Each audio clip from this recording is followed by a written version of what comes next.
کہ وہ قانون ایک مرتبہ پھر ہم پر مسلط کر دیا گیا اور اس میں اگر کوئی چیز بہتر رہ گئی تھی، کچھ تھوڑا بہت رہ گیا تھا، وہ بھی چھین لیا گیا، جسے بلدیاتی ایکٹ کہتے ہیں 2021 کا۔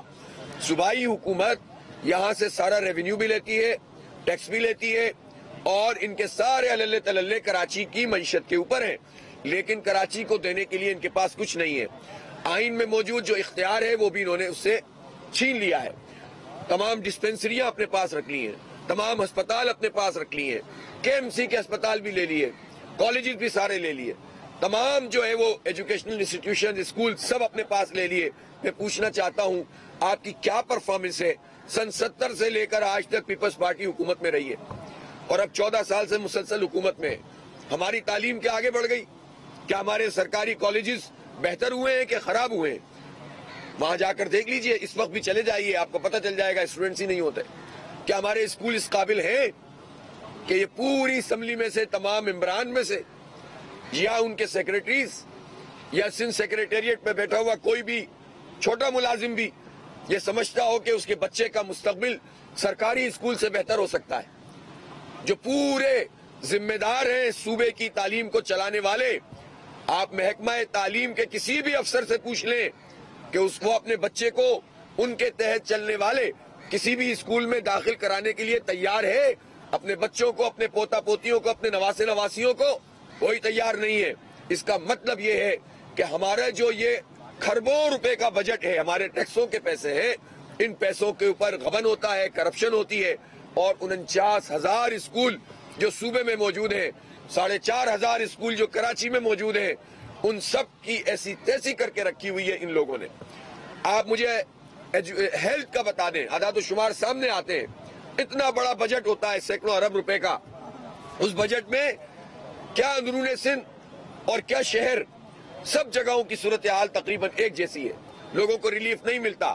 چند این جی اوز کو سامنے لا کر، چند اداروں کی جو ہے وہ سامنے کی چیزیں کچھ بہتر کر دی گئی، اس میں بھی ان کا کیا کمال ہے، این جی اوز کا کمال ہے، لیکن اس کے نتیجے میں جب آپ سسٹم ڈیولپ نہیں کرتے تو ہوتا یہ ہے کہ پھر جب این جی اوز سے معاملات خراب ہوتے ہیں تو پورا نظام ڈھہ جاتا ہے، جیسا کہ اب سندھ حکومت کے تحت چلنے والے ان اداروں میں ہو رہا ہے۔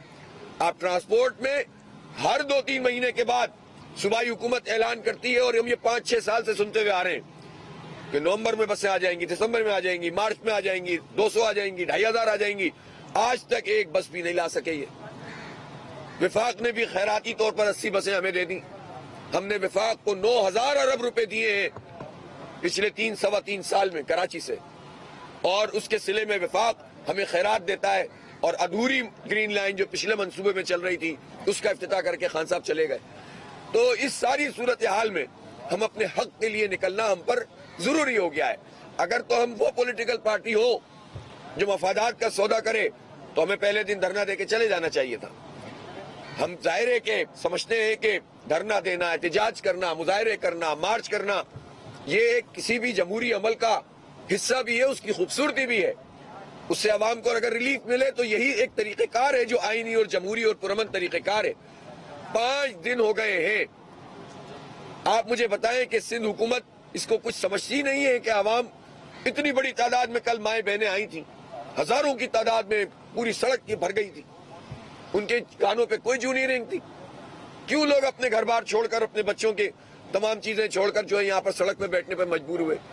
کیوں آپ دیکھتے ہیں کہ روزانہ لوگ آتے چلے جاتے ہیں اور پھر ایک زبردست قسم کے یہاں پر ہزاروں کی تعداد میں لوگ جمع ہو جاتے ہیں؟ ان کے یہ سمجھتے ہیں کہ یہ کیڑے مکوڑے ہیں، ان کی کوئی حیثیت نہیں ہے۔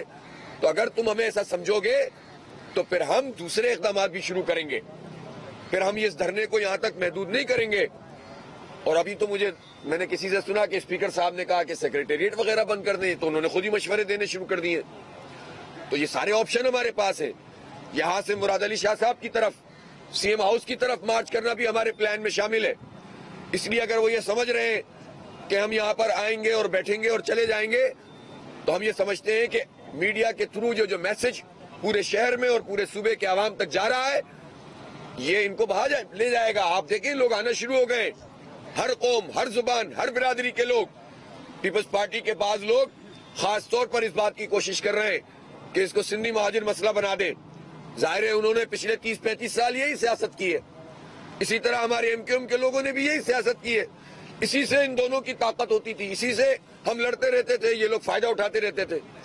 اب یہ سیاست پٹ رہی ہے. جماعت اسلامی ہے جس میں ہر زبان اور ہر برادری کا آدمی موجود ہوتا ہے. دھرنوں میں ایک پورے پاکستان کا تصور ہوتا ہے, اسی لیے تو یہ شہر منی پاکستان کہلاتا ہے.